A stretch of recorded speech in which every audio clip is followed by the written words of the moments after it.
Oke, halo semua, kembali lagi bersama saya di channel Emmanuel Education. Pada video kali ini, kita akan membahas kalkulus untuk bagian pertama, yang itu mengenai diferensial.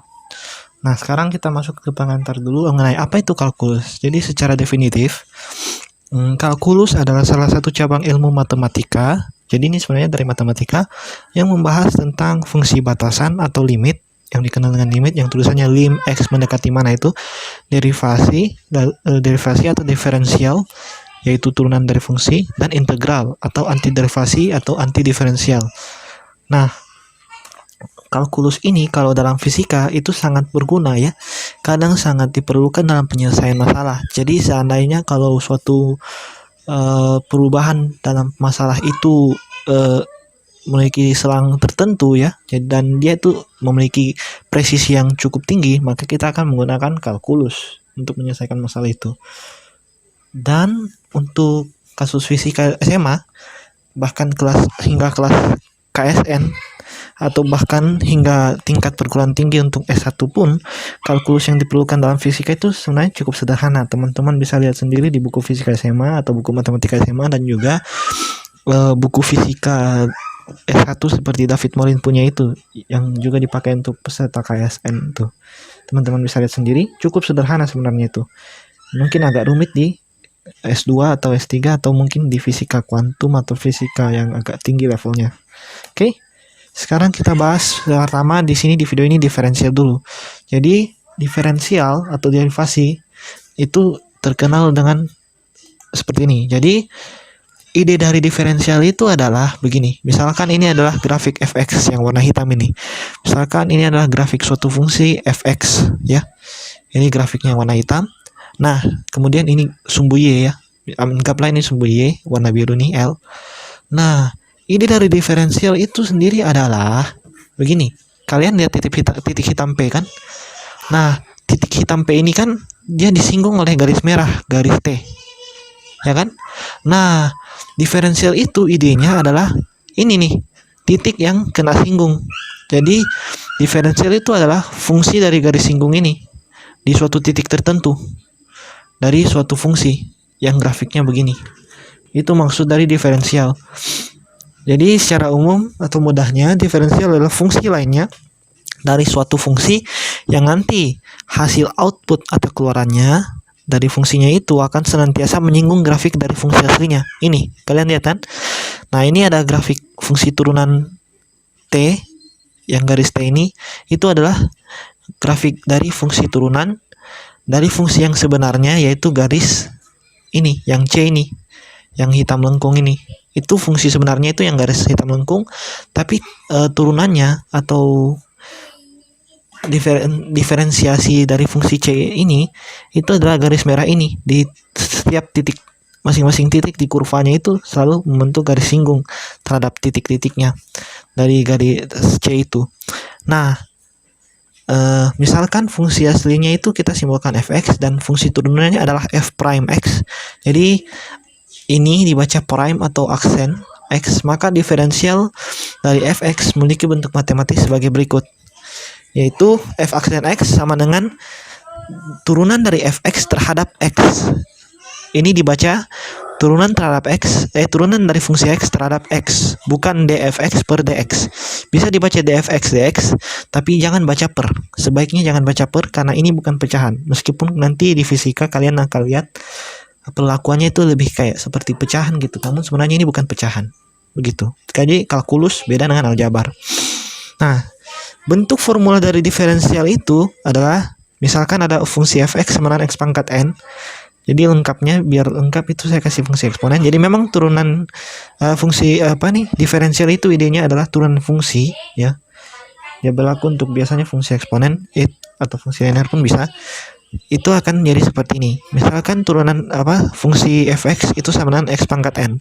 Maka derivasi atau diferensial dari fungsi fx ini adalah f aksen x, yaitu sama dengan dfx dx.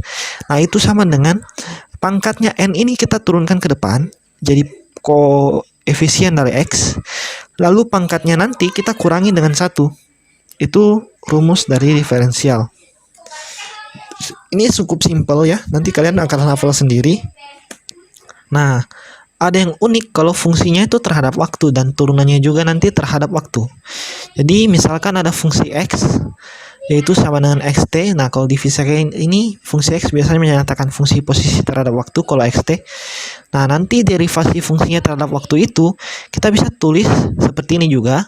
F aksen pakai aksen jadi X aksen, atau sama dengan X aksen T yaitu fungsi turunan dari fungsi X terhadap waktu. Kan ini kan fungsi mula-mulanya kan adalah fungsi posisi terhadap waktu. Nanti turunannya adalah X aksen bisa, kemudian X aksen T bisa yaitu turunan fungsi posisi terhadap waktu, dan ditulis dalam bentuk formulanya juga bisa. Ditulis seperti ini pun juga bisa, X dx dt atau dxt dt. Tapi yang uniknya kalau turunan waktu itu ada titik di atasnya kita taruh di fungsi aslinya yang kita tidak tulis inputnya juga. Jadi di sini kan ada biasanya kalau fungsi itu kan ditulis input ya biasanya di samping. Tapi kalau di fisika itu kadang kita nggak usah tulis juga nggak apa-apa. Yang penting kita tulis sebelumnya itu adalah fungsi terhadap waktu persamaan itu. Nah, kalau turunan dari fungsi terhadap waktu itu bisa kita singkat biar nggak capek. Kita taruh titik di atasnya. Banyak titiknya di atas itu menyatakan itu turunan keberapa. Misalnya titiknya di atas ini 1, berarti ini turunan terhadap waktu sebanyak 1 kali atau turunan pertama terhadap waktu.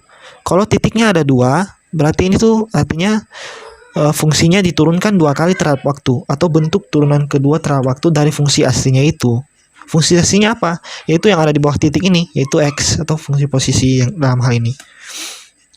Nah, aplikasi diferensial dalam fisika itu banyak ya. Jadi sebenarnya bukan hanya ini, namun saya hanya sebutkan beberapa saja karena saya hanya baru mempelajari sampai fisika termal, optik belum. Nah, ini penrekamannya ini terjadi pada tanggal 20 berapa ya? 26 Agustus. Jadi ya saya masih SMA di sini. Nah, ini aplikasi diferensial dalam fisika itu misalnya dalam kinematika, apa yang kita pelajari yaitu misalnya kecepatan saat dalam suatu waktu tertentu, percepatan saat atau percepatan saat tertentu, dinamika, momentum. Momentum itu maksudnya hukum Newton 2. Hukum Newton 2 itu sebenarnya persamaan yang lebih presisinya itu sebenarnya bukan F sama dengan M kali A. Karena F sama dengan M kali A hanya berlaku bagi sistem yang masanya konstan. Bagaimana kalau masanya tidak konstan atau percepatannya tidak konstan? Itu kita bisa gunakan dengan bentuk diferensialnya. Nanti akan kalian lihat sendiri. Elektromagnetisme apalagi sering pakai diferensial. Fisika termal sering juga, optik juga sering. Begitu. Jadi sebenarnya semua sering, tapi tergantung masalahnya seperti apa. Nah, kita masuk ke contoh soal. Kalian bisa lihat sendiri soalnya ya. Ya, sebuah pesawat Airbus A320neo memiliki mesin generasi terbaru yaitu CFM LEAP 1A yang dapat membuat pesawat bergerak dengan kecepatan yang dapat dinyatakan dalam persamaan V terhadap T sama dengan 5 kali T, yang artinya ini kecepatannya terhadap waktu fungsinya nih. Nah, kita ditanya apakah pesawat tersebut bergerak dengan percepatan konstan atau percepatan tetap. Maksudnya percepatan konstan atau percepatan tetap itu percepatannya tidak berubah. Jadi misalnya dari detik pertama hingga detik ke 100 pun percepatannya tetap, misalnya 2 meter per second kuadrat, percepatannya akan terus begitu. Jadi tidak berubah-berubah. Nah, jadi kita gunakan diferensial di sini solusinya. Nah, A itu sama dengan turunan kecepatan terhadap waktu, sama dengan seperti ini, ya kan? Kita turunkan D dt dari 5T. Nah, ingat aturan tadi persamaan diferensial, jadi pangkatnya turun ke depan jadi koefisien, dan pangkatnya kita kurangi 1. Nah, kan 1 kurang 1 0, pangkat bilangan apapun pangkatnya 0 hasilnya 1, jadi hasilnya adalah 5. Sehingga kesimpulannya adalah percepatannya konstan terhadap waktu. Karena percepatannya sudah tidak ada lagi input T atau bukan lagi fungsi waktu. Dia hanya konstanta saja atau konstan percepatannya itu. Oke. Nah, ini adalah latihan soal. Mungkin teman-teman mau pause dulu sebelum selesai video ini. Ya, teman-teman barangkali mau pause dulu. Oke, jadi itu saja video untuk kali ini. Nanti saya akan publish video untuk solusi dari latihan soal ini. So, terima kasih atas perhatiannya untuk video part 1 kalkulus ini untuk bagian diferensial. So, terima kasih sudah menonton.